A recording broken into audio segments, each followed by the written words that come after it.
listening to the Top Music Guitar Podcast, the show for guitar teachers to learn about the craft of teaching great guitar lessons that students love.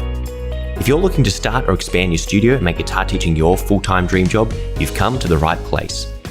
Each week, you'll get to hear from some of the top guitar teachers from around the globe and get their best tips and experiences so you too can build your own dream studio. I'm your host, Michael, and I've founded one of the top guitar schools in Australia, written a best-selling curriculum, and I mentor guitar teachers. I'm excited to share my expertise with you and the wisdom of all the experts we interview. Make sure to subscribe so you don't miss any future episodes. Let's get into it.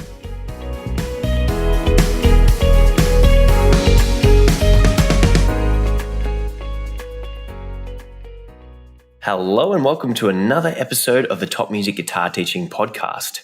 Now, before we dive into this episode, I just want to let you know that we do have a membership for Top Music. So if you are getting great advice from these podcasts and you want to show some thanks and appreciation for it, or just improve your guitar teaching skills, head to topmusic.co and look for our guitar membership. For less than the cost of probably what you charge for a private lesson, you can upgrade your teaching skills, learn some new business tricks, and improve the overall experience for your students. So if you're interested, check that out at our website.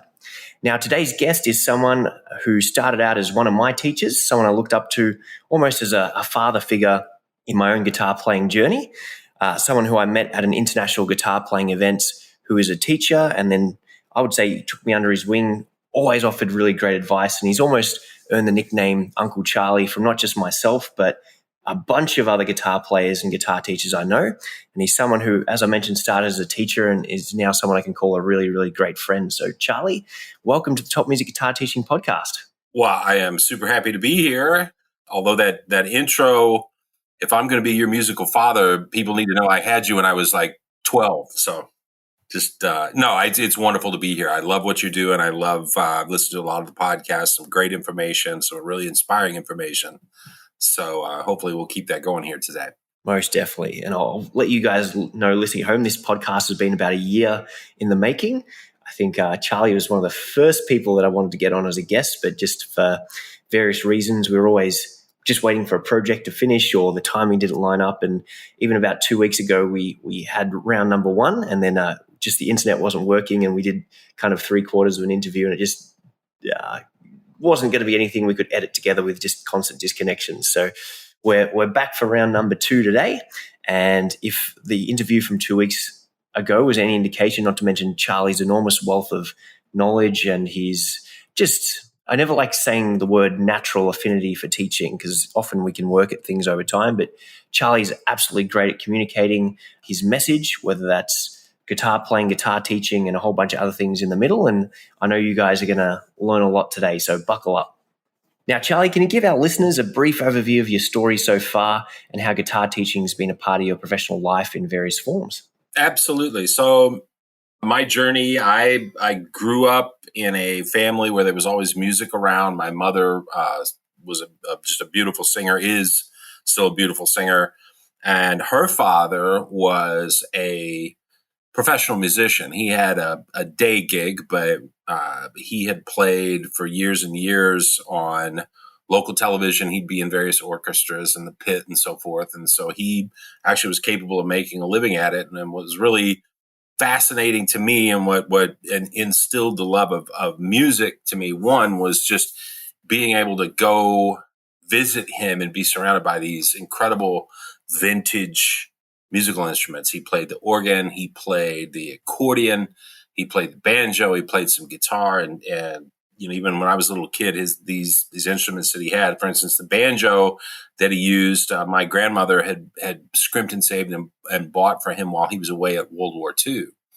So, and that was post-Depression in the United States. So to be able to afford something like that, my grandmother must have really scrimped and saved to get by. So it was pretty phenomenal. That's one of my prized possessions now that I still have that. But it was always so fascinating. And to see him play, something like play the organ when you're a little kid and you see some guy and these feet are moving and playing the bass line and one hand's playing a melody and one hand's comping and he's got, moving around buttons and settings and you go, man, this is amazing. I've got to be involved with that. And I guess the other thing that really instilled that love was my grandfather's. What we would look at, Michael, as a vintage record collection. It was just his record collection, right? Yeah. And he had, Chet Atkins records from the 1950s and 60s, Wes Montgomery original records, just phenomenal stuff. And he would take them out and he would say, hey, listen to this. This is Chet Atkins. Listen to this. This is Jerry Reed. And it was just phenomenal. One, I was inspired by him, but then hearing these people and knowing that he was inspired by them, that just instills the excitement and motivation to try to do something to be like that in some small way. So that's how I got into guitar, was lucky enough to have a jazz teacher, really good player and teacher at a young age. So by the time I was 14, I was playing rhythm guitar in big band jazz gigs and played, for a couple years on the road, in a hiatus at college. And played that long enough to realize that I didn't like being on the road. And I guess maybe I was a little too normal to do, to really pursue the music thing from a traveling basis. And have taught guitar off and on, since I was probably in middle school, where my buddies would come over and they would, give me $5 for a lesson or something at the time, something ridiculous. And I actually taught in another discipline. I taught sports and was an award-winning instructor in sports. Got to spend a lot of time with some very renowned sports psychologists, performance psychologists that helped me make great strides with my knowledge about learning and tailored the ability to sort of adjust a presentation style by being able to read, or whether you do it intuitively or actually. I used to hand out profiles and have new students do basically a psychological profile, so I could get some sort of high level idea what would motivate them and what their learning style was. But yeah, it's something that's continued to this day. Again, we met at an international guitar event where I think you were first in attendance, and then you became a teacher where we were teaching hundreds of people from all over the globe, for weeks at a time. So that was, a wonderful experience. And it's something I continue now. The past, year and a half, I've started a YouTube channel, and I've also got a very extensive course on pentatonic scales, different approaches to using the pentatonic scales in blues. So really starting to push that online presence. And that's really what I see as my business model for the future. So. Yeah, fantastic. And there's so much there I want to unpack from what you've just said.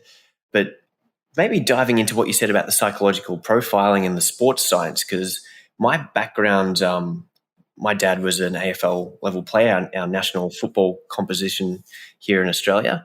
And I got to spend a lot of time growing up around coaches, and he went on into coaching as well, and see what they're doing with the professional teams at the highest level. And part of what I think has been able to allow me to be successful is just adapting that for how I taught guitar. So I'd be really keen to hear a bit more about what you learned from the sports and applied to teaching, if you could go into that. Yeah, that's a wonderful question. And then I think maybe being outside of teaching and goes into multiple disciplines that I've been involved with, but being able to uncover people's motivations, being able to ask the right questions to find out, really probe into somebody and find out why they're doing something.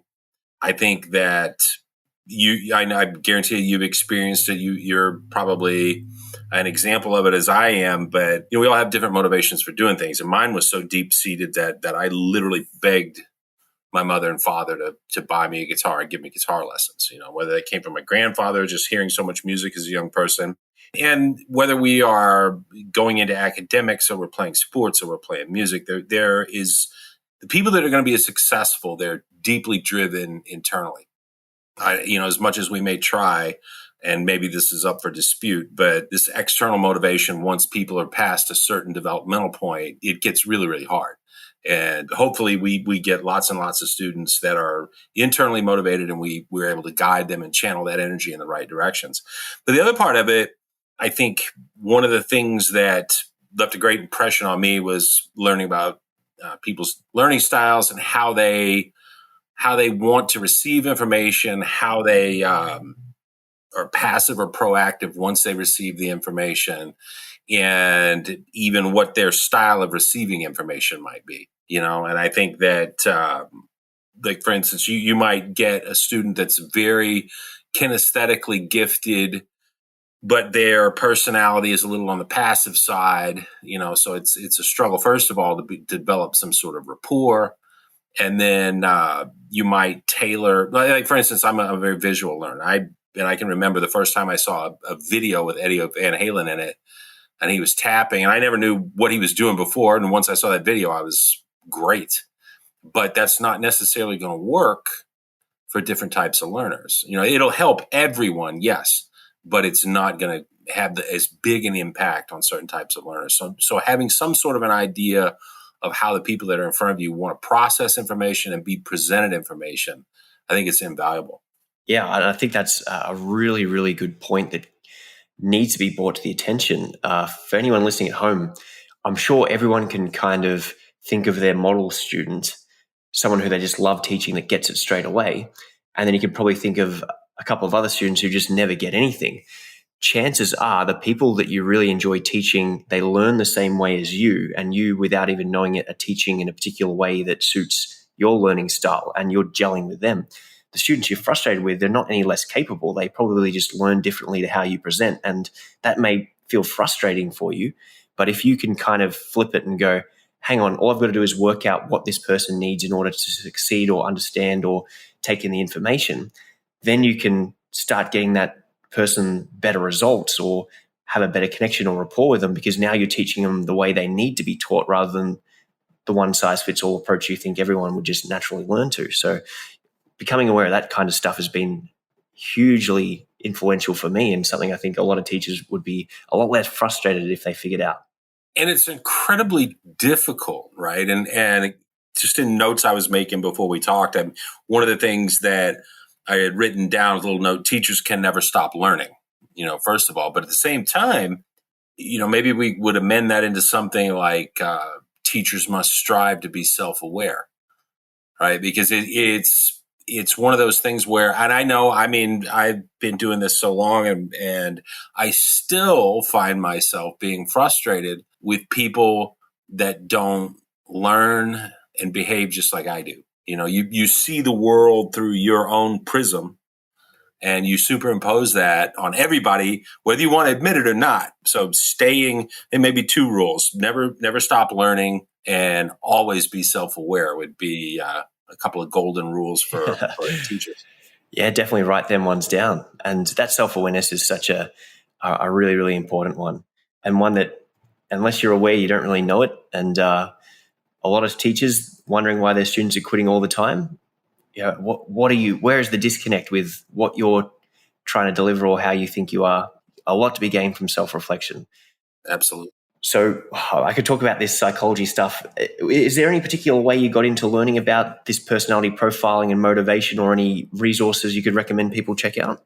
There were a couple of things. One, I started to, this was back in the days when I was doing sports, and I was specifically a golf instructor. And I got to hang around with some people at the very highest levels. And, and you ask, once you're around those type of people, you have to ask questions. What are you doing that's different? How have you gotten to where you are?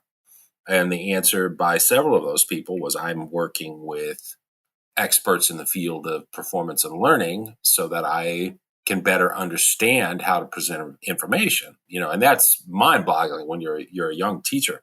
But there's lots of, and I should have written them down before we came on here, but there's lots of resources out there for people if you want to get into the sort of the psychology of excellence.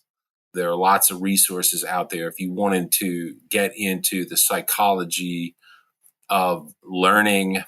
There again are wonderful resources out there, and it will really, like one of the instances, and Anders, I think the book is just called Excellence. I forget the gentleman's name now, but he has basically spent years and years and years being with the most esteemed coaches in many disciplines. And he's traveled the world and watched what these coaches do and why their students tend to come out different than other coaches. And, that's the kind of thing, again, that will set you apart as an instructor. I mean, everybody knows scales. Everybody, knows different etudes and things like that, and pieces of music, and like everybody can teach songs, but it's, can you, and as someone said, sometimes we don't really teach, we assist learning. And there's a difference, right? The difference between talking at someone and understanding and talking to someone. Not to oversimplify, but yeah, definitely. And that's such a thought-provoking statement there. What is the difference between imparting knowledge and then, I suppose, assisted learning is helping someone actually take that knowledge and make something of it. And that's something I can reflect upon, is knowing every scale in the book, but still be seeking that one little thing that's going to make me sound musical, and making a mistake of chasing speed and precision and better technique without ever actually listening to people who've been playing for a couple of months or decades less than myself play the most beautiful, melodic, intuitively informed lines, and being like, what is this sorcery? How are you doing this? And then going home and I must practice. If I play a little faster, maybe I'll magically be able to play with more feel, or whatever it happens to be. But yeah, that's a profound statement. How do I assist someone in learning and acquiring the skill or getting to where they need to go? Yeah, for sure. Now, I do want to go back to our days where we first met, because I obviously was an advancing player, obviously not a slouch, and was already playing in bands professionally, but always wanted to improve more. So I signed up for an event, marketed it, becoming master the guitar and all these kind of things. And that's where I met you. With your experience helping late intermediates and advanced players improve their technique and creativity, and lots of frustrated players who've been 10 years, 15 years, decades in the game and still unsatisfied, I think most guitar players are missing in their musical education? That, again, a fantastic question. And I think the answer, it's probably changed over time as our access to different types of information has increased. And I can, talk back in my day. The first lead guitar that I actually learned on an acoustic guitar, dropping a needle on a photograph record. And I had two records. I had Kiss Alive and I had Frampton Comes Alive. And those were the two rock and roll records that I had at the time. And I really liked Peter Frampton's playing, just the very sort of elegant single line playing that he was doing even back in those days. And I think what I see people missing now. So one we were missing back then. We didn't have any information, period. Right. I mean, we were literally listening and hunting and pecking like somebody on a typewriter for the first time, or a keyboard for the first time. And it was a long, painful process. But at the same time, I think there was something. I think the information was imprinted differently and deeper on our brains, because we had to work so hard to get that information. Like, I can still play the solos from Frampton Comes Alive, and that was from decades ago, right? And I think we have advantages now, and kids have incredible amounts of information, not just kids, all people. But specifically, I see younger people getting access to musical instruments, and their experiences are they get a sheet of tab, and they might learn some fingering patterns and learn some songs. But if you say, hey, let's play some blues in B flat, they have no idea what you're talking about. They have no idea what to do. They have no sort of conception of the bigger picture of how music works, right? Everything is very specific, and it's learned in these pieces of information that are not connected to anything else. So we didn't have any information, but what little information we had, we were very connected to. And what I'm seeing now is that people have so much information, they have no idea how to integrate it. And I think the people that come to me now, they don't seem to listen. They don't seem to have the same amount of music in their head that people did in the past. And I think that is an overlooked part of the way a lot of things are taught today, in that the idea that if you learn to listen intently and in some way, shape, and form, you're probably already doing a very, very high level transcription, right? And you start to memorize these things, and things just start to innately make sense if you listen to lots and lots of music. So I think that's something that I think is critical, that maybe today's instructors should almost have mandatory listening for their students. Not only mandatory listening, but to be able to come back and talk about it and break it down. Not even with your own instrument in your hand, maybe, but just the idea that when we were younger, we might put on Eruption and listen to it until we wore out a cassette tape. I don't think that happens anymore. And I think a lot of the students I see, their musicality from the standpoint of phrasing and time feel is severely lacking. And again, it's if you learn a song by reading it off tab chart, not by listening, what are the chances that you're going to be able to absorb the nuances and recreate the nuances, whether it's a bass line or a drum part or a guitar part? I don't care if a tab has a little icon and it says whammy bar out beside it. Unless you've heard the person play that particular note with the whammy bar, you're not going to be able to recreate it, right? And so that's something I feel. And then time feel, I think there's a huge emphasis on being strictly metronomic today, and how many times have you heard or read even famous guitar players talking about, well, I tried to learn this Eddie Van Halen song today, but I just don't have his swing, right? If I've read that once, I've read it a million times. And it's like, well, go practice swing, and Eddie Van Halen's dad was a jazz clarinetist. It's no mystery why he had swing, right? So, just little things. It's the things that are a little more subjective that I think are missing in a lot of the students that I come across, and even a lot of guitar players that I hear nowadays. Yeah. And I suppose just things I reflect upon frequently is it is a different world. I don't think anyone under the age of 18 is ever going to buy a CD again, let alone pay for music again the way that we did. Some of the older generations might still do now, but did 10 years ago, 20 years ago, 30 years ago. Music is, and it's a shame, there's never been so much music in the world. There's never been a better time to be a musician and get your music out and share it with Spotify and platforms and streaming and YouTube. But at the same time, it's just so overcrowded. And music is almost like a passive thing now. I put music in the background while I play games, or I put music in the background while I work. Like, people rarely just sit down and just listen to music. I remember whenever an album I'm really looking forward to comes out, I want to get in my car and go for a drive and listen to it, so that that's the only thing, or that I, sit in a room with nothing else going and I just enjoy the music. And I think that's something that people definitely don't do as much as what they used to. And I think that's just a symptom of, the world changing slightly, but that's also going to have an impact on the way that people learn music from an education perspective, because they're not actively listening as much to it. They're not paying attention to the underlying covers, the tones, the harmony, the texture, the melodies, the phrasing, all these kind of things. And with all the advancements in technology for tab profiles, readers, assuming the music is correct, because I know you mentioned before, they're just reading off a page and, assuming, we got to make an assumption that they've got a good transcription, or what the notes they're reading is accurate, and they're not just playing Chinese whispers.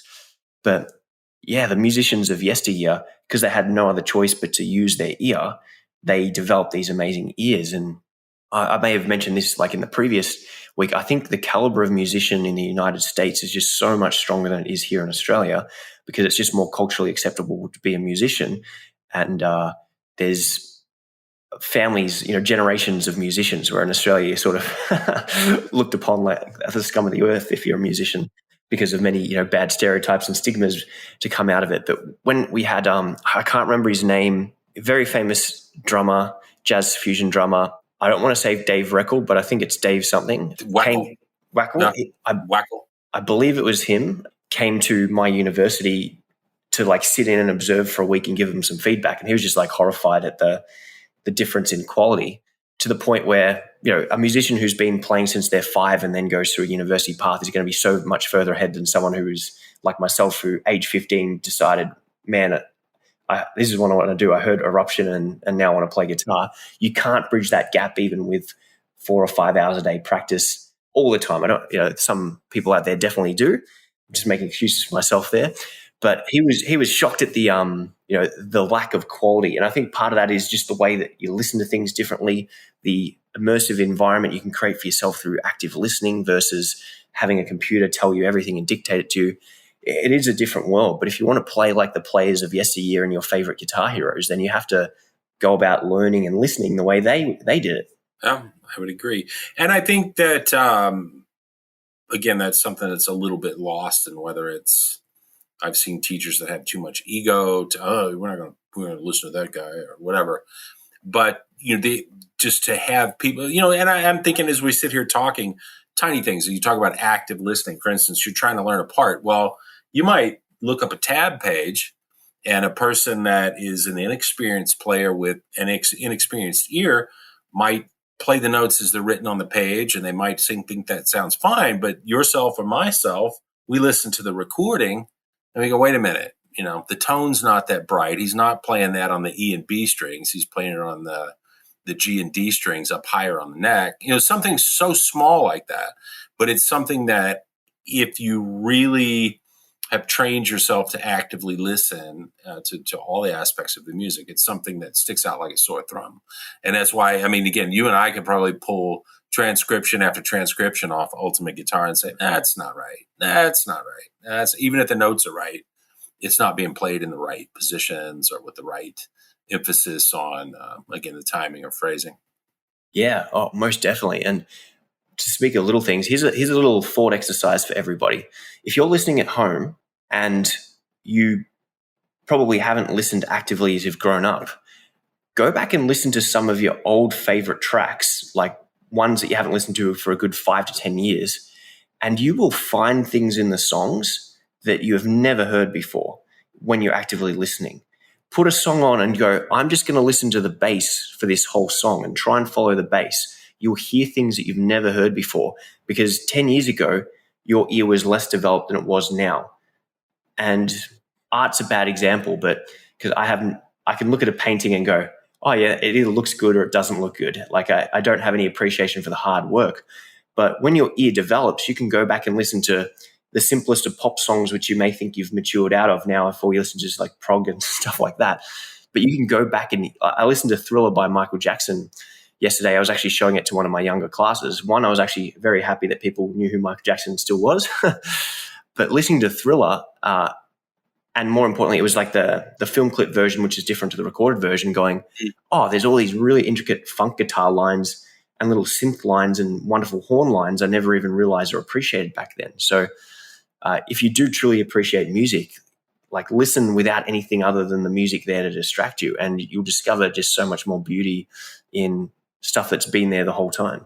Yeah, very well said. It's amazing what you can hear, what you think you remember with a couple of listens. And if you go back and actively and really, really listen, it's amazing what you might uncover. Most definitely.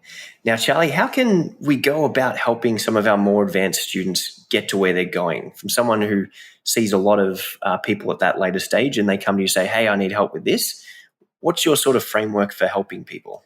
Yeah. So, I think one, as an instructor, as a teacher, that word framework is incredibly important. I think you need to have the ability to watch someone play, to ask them, you run them through various exercise and sort of skill tests, and whatever level they're aspiring to, you have to be able to almost, immediately look at that person and do an overlay of the type of musician that they want to be, does this set of things at this level, and you do an evaluation. Well, this person is doing these things at this level, or they're not doing these things at all. And that ought to trigger some sort of course of action, for that you would prescribe for that particular individual. I think, and I taught, and of course, this is on a sort of a sliding scale, but I'll give you an example that I had during the COVID times. And there were a couple of good things that came out of COVID. One of which for me is that there were some very wonderful musicians that had gigs canceled and tours canceled and were looking for things to do. And I was able to get involved with a Grammy-winning guitarist that plays with a major classic rock band, and then a LA studio musician that was one of the lead instructors at Musicians Institute in LA. And we did a monthly exercise. They would mail out 2 tracks with the guitars stripped out, and you would lay down rhythm parts and solos. And some of these are really tough tunes. And of course, they would send out notes. They would send out a video of themselves improvising. They would talk about the strategies they were using. And you'd have that time period to record your own versions of the guitar parts, email them back to these folks, video them back. And then we would have a call, a Zoom at the end of the month, and there'd be anywhere 15, 20 people on there. And we would watch the performances, and we would listen to these people evaluate, and we'd get to evaluate things ourselves.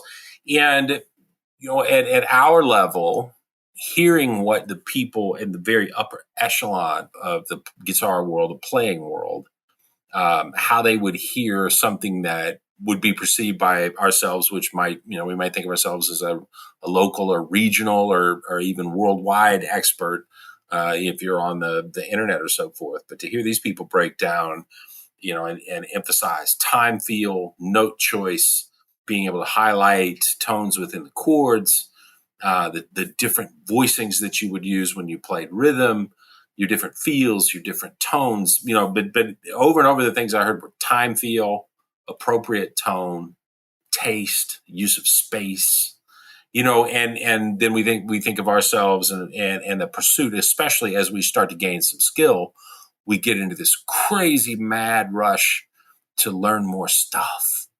More, I want more, I want more, I want different, I want more. And if I learn one more scale, it's going to push me over the top, and I'm going to hit superstardom. And you learn the people at superstardom are thinking about taste, space, tone, fit the song, time, feel, all these things. And it was really invaluable for me because we all get caught up in that arms race for technique and information. And that's not ultimately what is going to impress people. And I don't know if you've ever seen it, but there's a great series of videos that Marty Friedman did. And one of the things he's talking about is playing scales. And he says, I don't know who told you that was cool, man. Your girlfriend is not telling you that's cool. It's just really hilarious interviews. But, all the things that we pursue they're not what the people at the highest level are looking for typically. Yeah, it's so funny to hear you describe it as an arms race. I've never heard that before, but it is exactly what it is. And I think there's definitely a phase for, I heard Guthrie Govan mention something like, scales are these things that guitar players try and play as fast as they can to intimidate other guitar players. And then and assert dominance. And then you go through a phase of, once you get to a certain level, you sort of mature into, okay, how can I be the best, most tasteful guitar player I can be, rather than just trying to scare everyone off. And I love that kind of playing. And I think some of our listeners are going to be in the camp of, you got to play with feel. Some of them are going to be, you got to play with speed. I think you should at least have a decent amount of speed to brag about or to execute at whatever level you want. But the pursuit of speed beyond musical usage is kind of, what's the point of having a Ferrari if you can only drive it at 100 Ks or 60 miles an hour on the road? Sometimes it's just cool to have a Ferrari, who am I to judge? Yeah, right. Better to have the Ferrari and then make the decision on how you use it, rather than just envy everyone who has one. But just be the best guitar player you want to be and work towards the music that inspires you, or having the technique. And this is what I've been exploring with people, almost like the psychology profile when they come in. Some people say, oh, how long does it take to master guitar? And I say, well, it depends on what you want to do. And I go, here's the cool thing. And this was a conversation I've had with a student, because I was literally trying to come up with like a Pokemon card style game, but guitar heroes. Like, how could we objectively measure and battle guitar heroes? And I just sort of said, well, let's have them a score out of 10 for technique. Let's have a score out of 10 for fretboard knowledge and a score out of 10 for music theory knowledge. So someone like Kurt Cobain might be 2 in all those areas. Or if you like Ed Sheeran, although I think he probably is much more talented than he lets on in his pop songs because he's just writing radio hits, you're only looking at 2 or 3 out of those skills. If you got someone like Eric Clapton or Angus Young, maybe back in the 70s, mid 80s, they were closer to 10, but in the grand scheme of things now, they're probably only 5 or 6. And then you got your guys like your Steve Vai and Satriani, who are who are your 8 or 9 out of 10s, and then you got your Petrucci's and Guthries who are just so good. And he goes, yeah, Michael, it's all well and good, but someone like Slash is super low on technique, but when you're on a pool hall, if you put a Dream Theater song on, everyone just does whatever. You put Sweet Child on, and everyone's doing air guitar and doing all the moves. And he goes, you need an extra factor. And he goes, why don't you have the soul factor or the feel factor? I'm like, oh, you're absolutely right. So there's kind of like, it's hard to quantify soul or feel, but it's definitely an element that's there. And some guitar players have it a lot more. Like Slash can make 3 to 5 notes absolutely sing, just like BB King can. But Malmsteen, to me, also has his own kind of fire or feel that other players had or nobody had up until Malmsteen came out and did it. So I just say, people, look, what level do you want to go to? And this is roughly a cool, an estimated time frame of what it'll take. If you want to play your favorite Nirvana songs, like strap in for the best 6 months of your life. But if you want to play Dream Theater, we've got at least 4 or 5 years of hard work and consistent practice ahead of us. Are you willing to commit? And then we go from there. Yeah. And then we walk down whichever framework we need to build up our skills, whether it's fretboard knowledge, technique, creativity, the note choice, the theory, all these factors in. And it's often a combination of all of them. Yeah.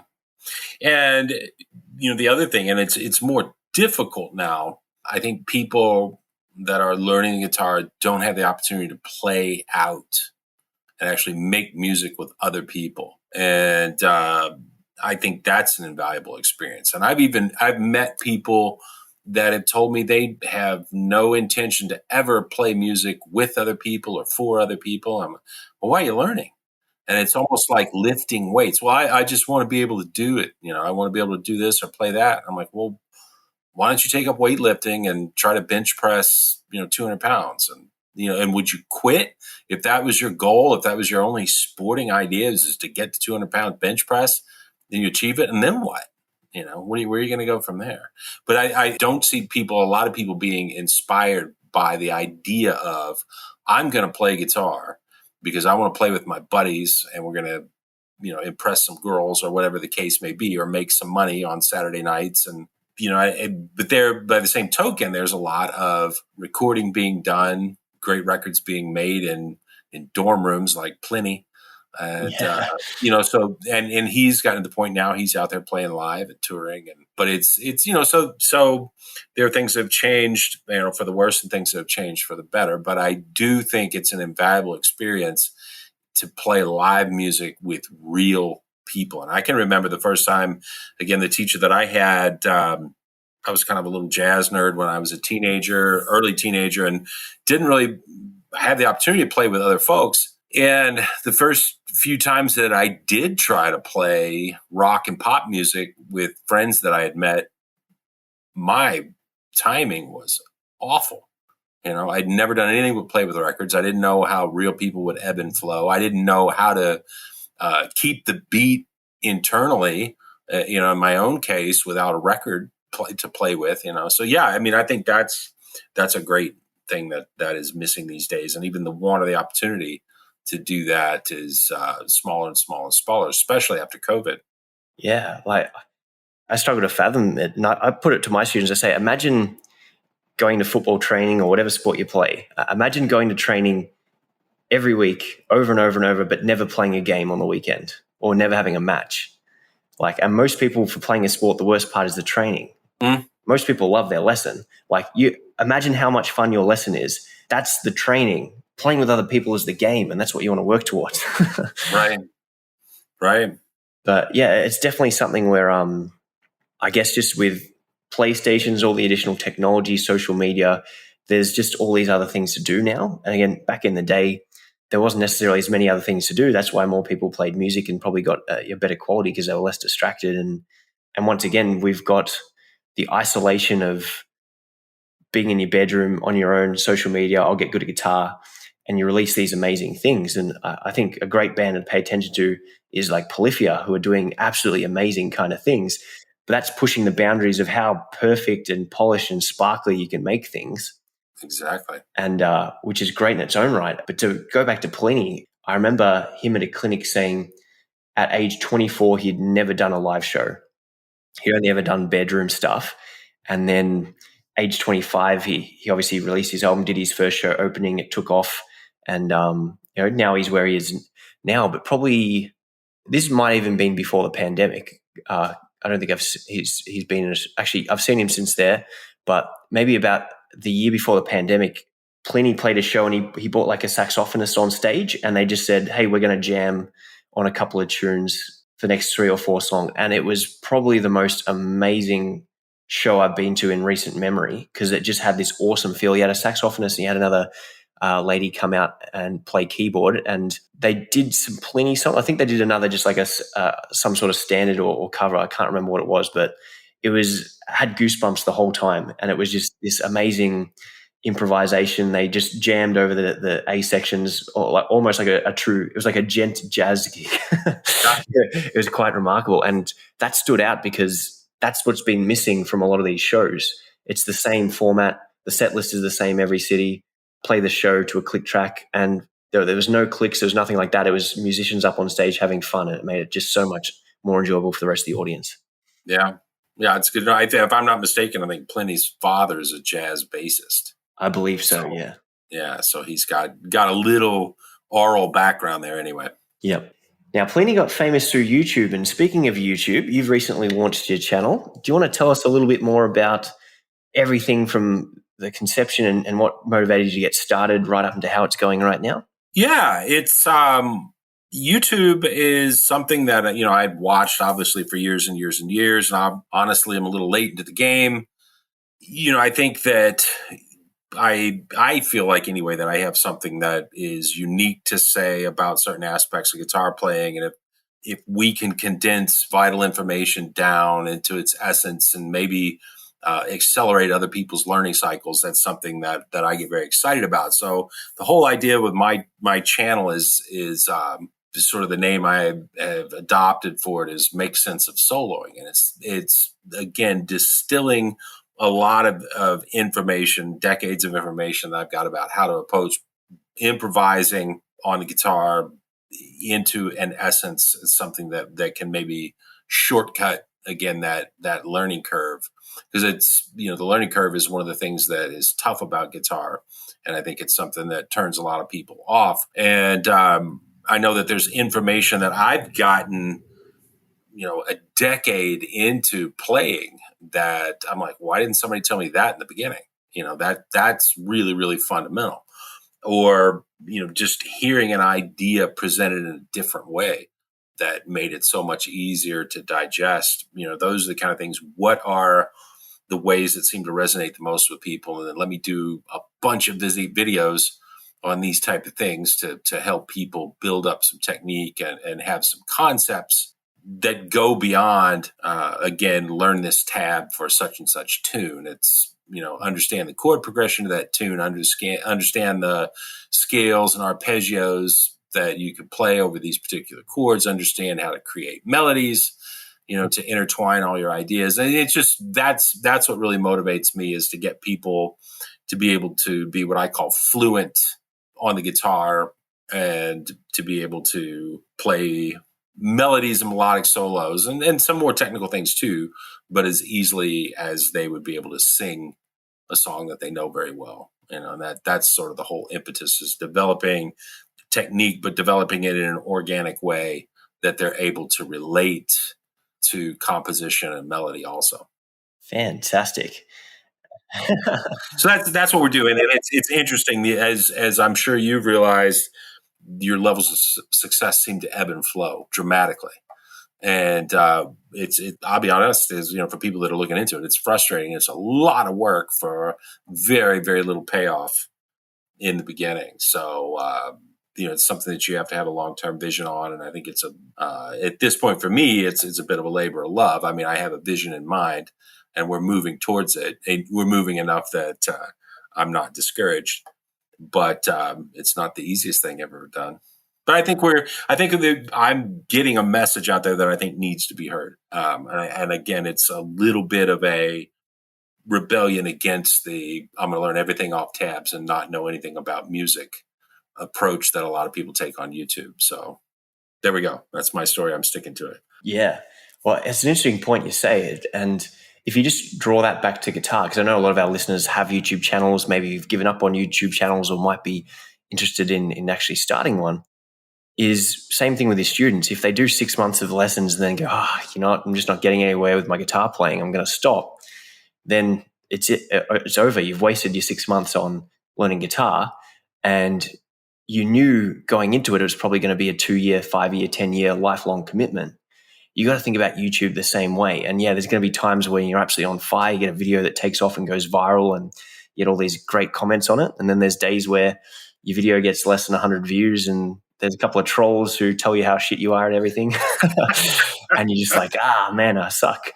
Just like guitar, you have good gigs, bad gigs, days where you have breakthroughs and days where it feels like, you know, you're 10 BPM slower than yesterday and you get frustrated.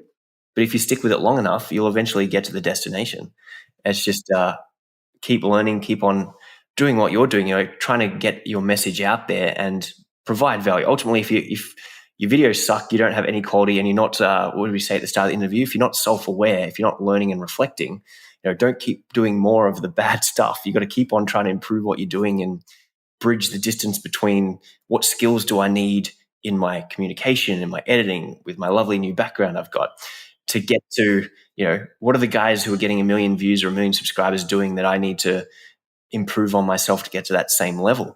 But I did want to ask, because you mentioned things that you learned 10 years into the journey, you go, man, I wish I had known that from the start. So is there a couple of, you know, little nuggets of wisdom you can tell us, things you've discovered or, you know, in your own playing, or now you make a point of teaching people with that in mind? Yeah, there's, I mentioned the word fluency, and it's one of the first things that I try to do that is usually a little different with students. And it's the idea of, we all learn patterns. We learn lots and lots of patterns as guitar players, but we're not necessarily taught how to connect patterns, right? So I might ask a player, for instance, do you know how to play an F major triad? And they'll go, yes. Okay, well, play it for me. And they might play it in one spot on the neck. I'm like, you know, keep going. They're like, what do you mean? I just, you know, I want you to play that F major triad every place on the fretboard you can, with every fingering you possibly can. And they look at you like you're insane. You know, so I think I was taught a certain set of shapes and then not taught anything else, you know, and have been taught in later years, and you know, not recently, but to go and be able to find and be fluent with all these things. And then, for instance, I had played guitar for a long time before anybody made me play shapes through the circle of fifths and fourths, you know, and I was absolutely helpless the first time that somebody asked me to try to do that. And, you know, then with a little practice, all of a sudden you're connecting all these ideas and the possibilities of playing jazz standards or some of the complex chord changes becomes possibility, and pop song chord changes become a walk in the park. But that's not necessarily something that we start off with. The idea that we're going to take, quote unquote, the pentatonic boxes and string them together with a series of unending lines that we made up by going from pattern to pattern to pattern up and down the neck. That's not something I was taught as a younger person. It was like, learn your shapes, you know, and then you're kind of on your own. And it's the same way if you're doing 3-note per string scale. You know, one of the things that I have people do is start with the lowest note that they can play on the lowest string that they have in a particular key, and to play the 3-note per string pattern. So you get to the highest note, slide to the next one, descend, and slide to the next one, and ascend. And I feel that people should be able to do that backwards, forwards, with their eyes closed. But it's not something that I was taught to do. You know, everything that I was presented was very compartmentalized. And, you know, if you could take it further than that, great. But nobody was showing me how to do that stuff. And that's something that I put a lot of emphasis on. Yeah. Again, it just comes down to having all the information in the world, but not knowing how to use it or connect it. And I'm sure you've heard this where, oh, yeah, I know that. Okay. Do you really know that? Yeah. Even I think I told you on the previous interview is during the pandemic, I had a lesson with Scott Henderson. And first thing he goes is, do you know your fretboard? And I was like, yeah, I know my fretboard. He goes, okay, do this. And turns out I didn't know my fretboard all that well at all. And sometimes you have to get humbled to realize how much you don't know. But again, I think that's a downside to this ultra consumist watch video after video after video. If you've watched 10 videos on YouTube, you've had a guitar in your hand for 3 hours, but you haven't really learned all that much, or, now you're aware of a couple of things, but you really can't use that information because there's no fluidity. Right. But yeah, interesting observations there. And I know at one point in time, you're speaking of motivation and things like that, you did have a video that took off and went pretty viral at one point. What was that like? Oh, it was a blast. And it was, it's a heady thing. It's a great shot to the ego. And of course, it's soul crushing when the next one, like you say, you put it out and you get 300 views, and you're scratching your head as to why. So I am, still trying to crack that formula. And you see things again ebb and flow. And I've made some great videos that went nowhere, and I've made videos that I didn't think were particularly good that got quite a few views. But it's fun, trying to improve your skills. I know that. For instance, I put a video out this morning, and I think it's a fantastic video. And I was able to, I'm getting better at being able to condense my information and deliver it in a way that's not going to put people to sleep. And I know that, again, back to that idea of self-awareness as an instructor, I have this drive to make people understand what I think is fully, right? Most people, their idea of fully and my idea of fully, they don't line up, right? So I think I tend to over-present. I think I tend to delve too deeply into subjects. And I think that's something that in the past, people have probably watched a few minutes of a video. I'm like, whoa, dude, I don't want any part of this. I just wanted to learn some simple concept this morning and drink my coffee. So, I think it's a walking that fine line and presenting information that is vital, but again, coming back to the idea that it's really easy to see the world through only your own perspective and prism, right? So you've got to be able to think, and it's tough to say, what did I want to know when I first started playing guitar? What did I want to know when I first started playing lead guitar, right?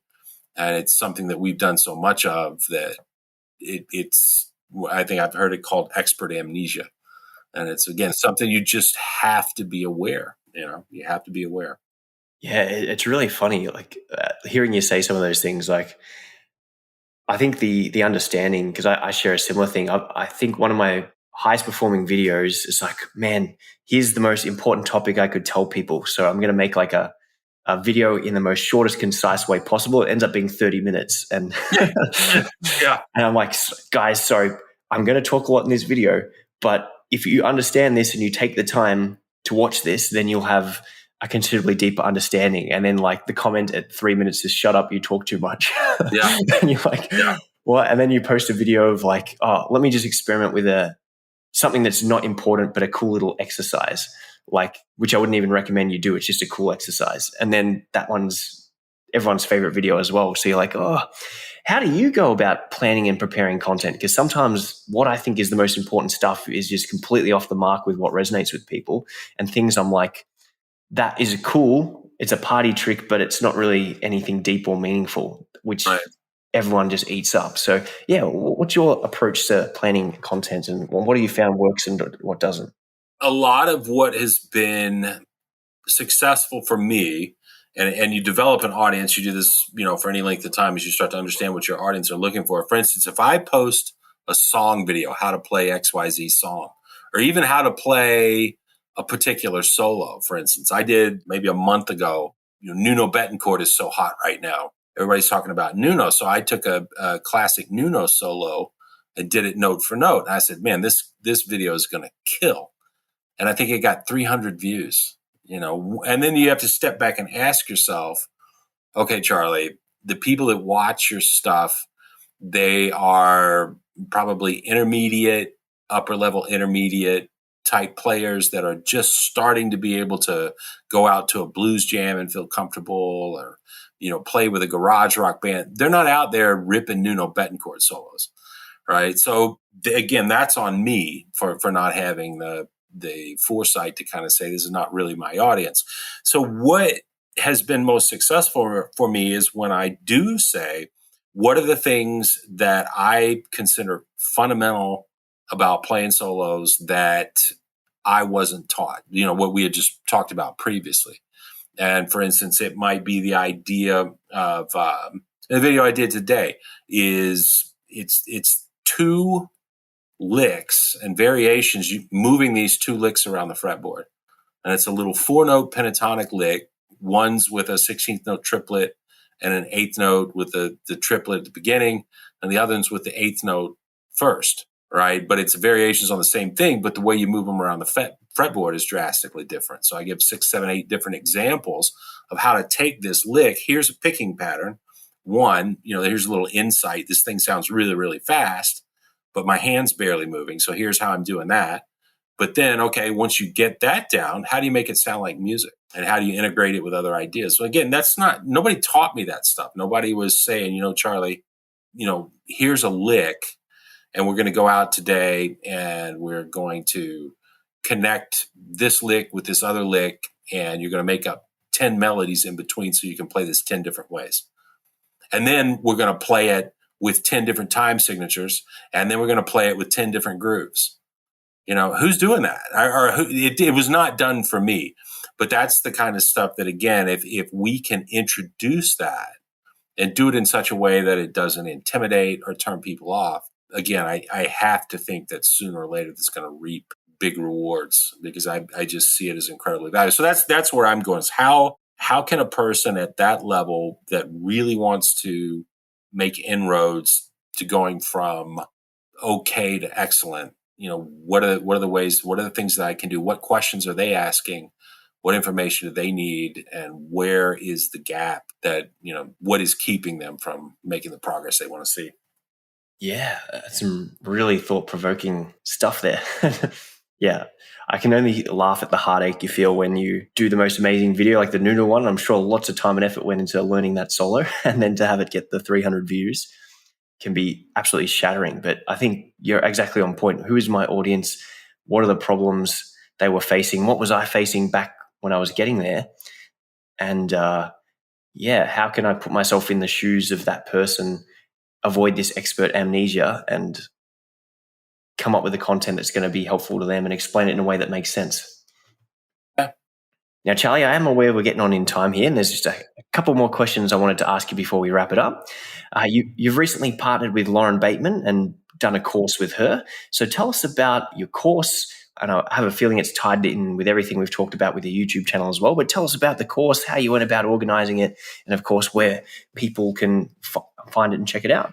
Sure. So Lauren is a person that has a sizable following on YouTube and has done some great courses, acoustic courses, fundamental music theory and blues courses.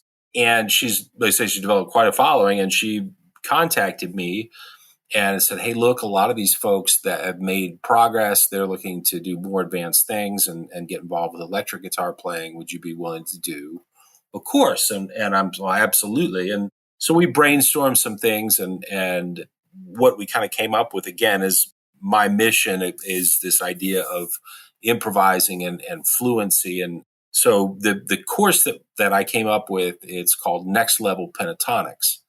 And it's specifically the canvas that we paint on is blues. So we're doing just 1-4-5 major and minor blues.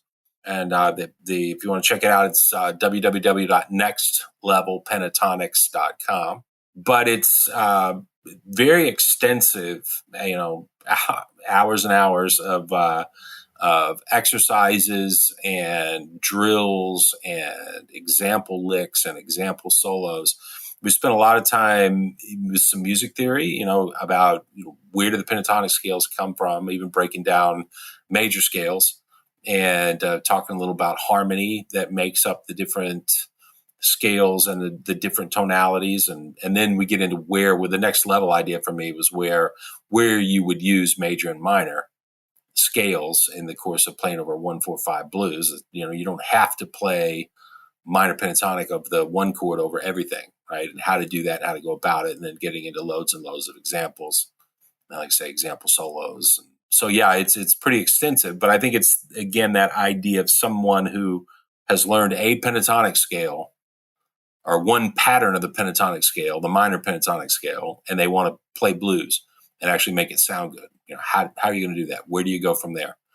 And, just made a long list of everything that I think is fundamental to that, and then broke that down into what I think are the essential components, and then broke that down into how would I go about learning it, and then broke that down into how, once we've learned it, how will we go about implementing it in a real environment. So made a bunch of went in the studio and made a bunch of backing tracks of famous blues tunes, and so yeah, it's very extensive. It's about, I want to say it's about 7 hours long. So that's awesome. And knowing the caliber of the content that you put in, I know it would be an absolutely outstanding course. And what's been the response to it so far? It's been great. It's been really good. I've and it's one of those things. It's, and you hear about business and the internet, and it's like, yeah. And until you actually see some money come in, you go, oh, this does work. This is real. But yeah, it's been really good. And I think the people, the feedback that I've had from the people that have bought the course, it's doing the things that I intended it to do. And it's allowing them to learn, which is the idea. Fantastic. And one more time, where can our listeners go and check out that course? www.nextlevelpentatonics.com. Fantastic. And we'll include that link wherever you're listening to this podcast in the description. So make sure you check that one out and subscribe to Charlie on YouTube as well. We'll include a link to his channel. I think it's just Charlie Long. If you type that Charlie Long or Charlie Long Guitar, you'll come up on YouTube, right? Charlie Long Guitar, I believe, yeah. Yep, fantastic. And Charlie, I understand you were also involved in financial planning and things like that. And I do the six-figure guitar coaching, and we like to do lots of business talk on the podcast as well. Is there any financial advice you could give to guitar teachers and musicians who are notoriously bad with money or adverse to making money? Yeah, first of all, and again, that's a two-pronged question, the adverse to making money.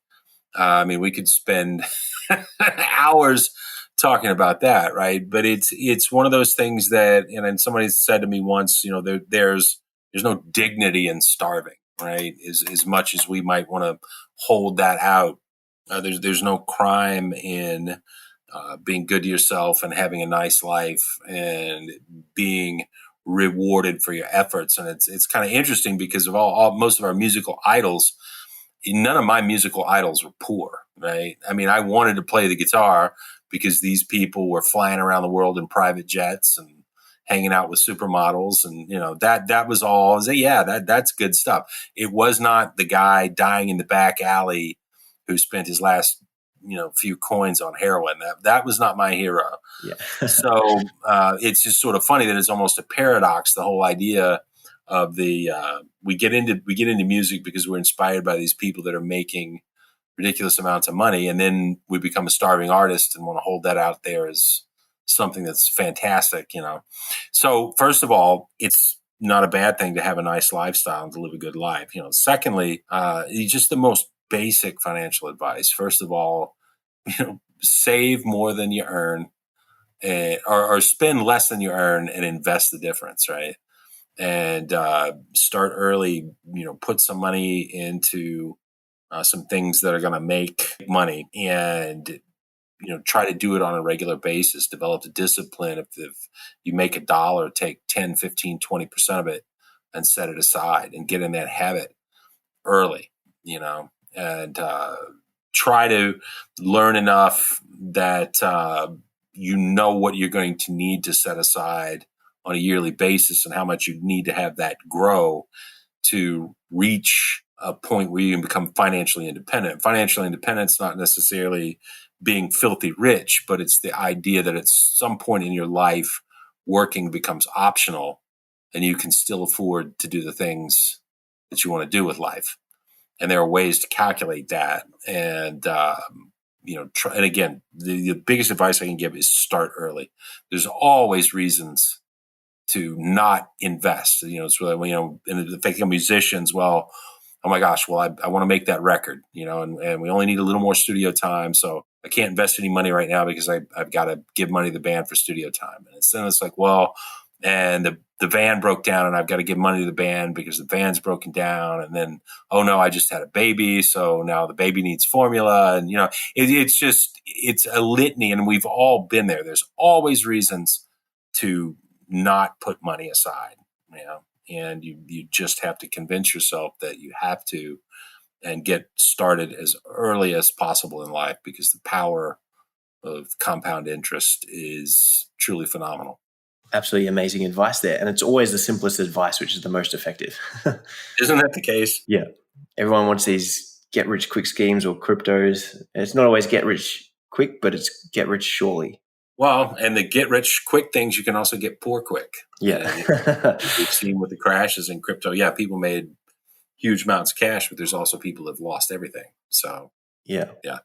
And the big criticism, not criticism of crypto, because people can do really well with it, but I did an equation for my 6-figure guys the other day, and I just said, hey, if you put $100 into a Facebook ad or some form of advertising for your business and you get 10 students that pay you $200 each, that is a much bigger return than what you're going to get putting your money into crypto or any other. The best investment you can have is in yourself and obviously your business, provided you're making good educated decisions and not just gambling. Anyway, we won't open up this can of worms. Just spend less than you earn and invest the rest, whether that's in yourself or assets or whatever it is. Good solid advice there. Absolutely. Now, Charlie, I'm going to bring this one in for our final question. Okay. If there's one last piece of advice you could give to our listeners on any topic of your choice, whether it's teaching, guitar playing, finances, whatever it happens to be, relationships, what would that be? You know what? And I think this is interesting, and it just popped into my mind that I think what I see with so many folks that are involved in the business of teaching others is that they tend to lose themselves, and they tend to lose their own motivations and their own desires outside of the business.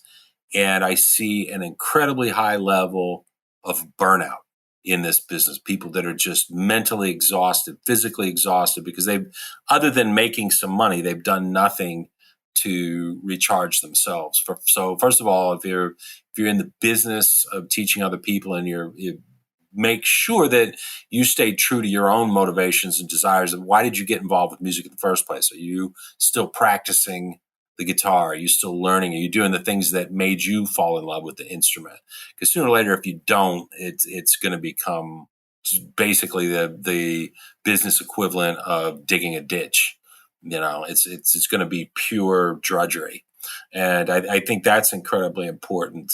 Never cease improving.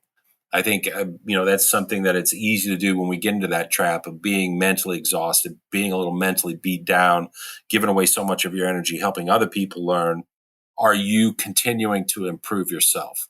Because ultimately that's, and again, now I'm speaking through my own prism again, but that's what recharges my batteries, is the idea that I could get up tomorrow and find a way to be a little better at some aspect of playing guitar than I am today. And that's still makes me incredibly excited, right? And then to be able to pass that on. And if, we get too far removed from that, or I talk to guitar teachers, man, I haven't played guitar in weeks. Like, what are you doing? Yeah. What are you doing, man?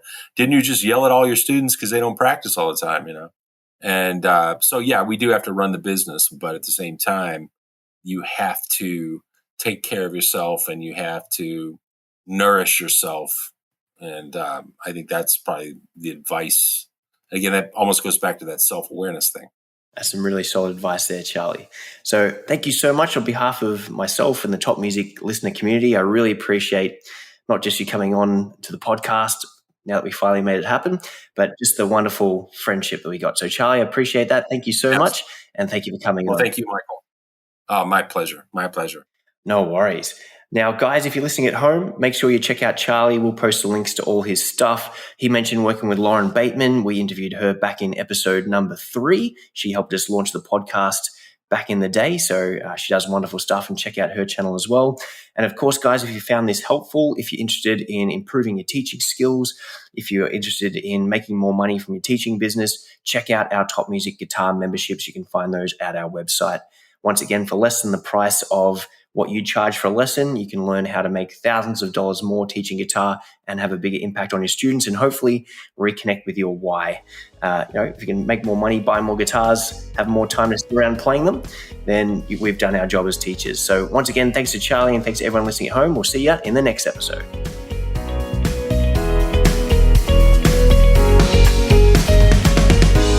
If you enjoy this show and want to hear more of our work, be sure to subscribe to this podcast. For links and resources mentioned in this episode, including a free ebook on how to find more guitar students, visit us at www.topmusic.co/guitar or check out the show notes. And lastly, thanks again for listening, and we'll see you in the next episode.